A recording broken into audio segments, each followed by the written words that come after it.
Good afternoon, everybody. Welcome to today's Proverbs with Paul in the afternoon. This very, very, very wet, rainy afternoon, pouring with rain.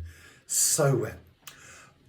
Proverbs chapter 6, verse 6, we read, "Go to the ant, O sluggard, observe her ways and be wise."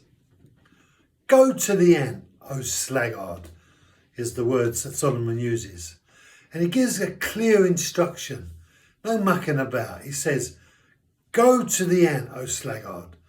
Now, why would Solomon direct the sluggard to the ant?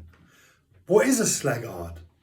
It's someone who is lazy, who is unwilling to work, who's someone who is just not prepared to take responsibility for their very existence, their lives. And there are many people in life like that. They basically live off of everyone else. It's like they think the world owes them something, and so they have a right to anything that the world has got to offer. Is that true?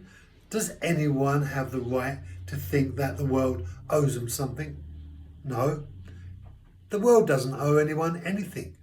Life is a privilege. And what we make of our lives is a privilege as well.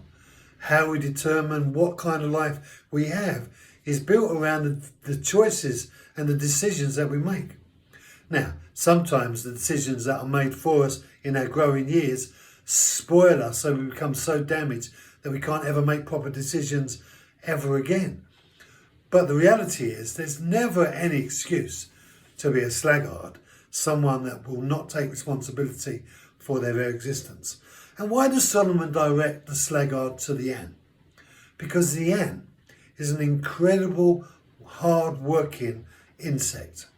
They never stop working. They work right up until they die. There is this sense in which the energy of the ant is so incredibly amazing. I don't know if you ever watch them as they work and carry their bits of grass and food around the place. Or when they end up in your kitchen and they make a trail that they follow and they pass each other along the way. Go and see the ant. The ant is not lazy. The ant is not a sluggard. And God doesn't want us to be a sluggard. And he definitely doesn't want us to be a sluggard if we're a Christian. There are many churches that are like sluggards. They just don't work for anything else other than themselves. Everything they do perpetuates their own existence.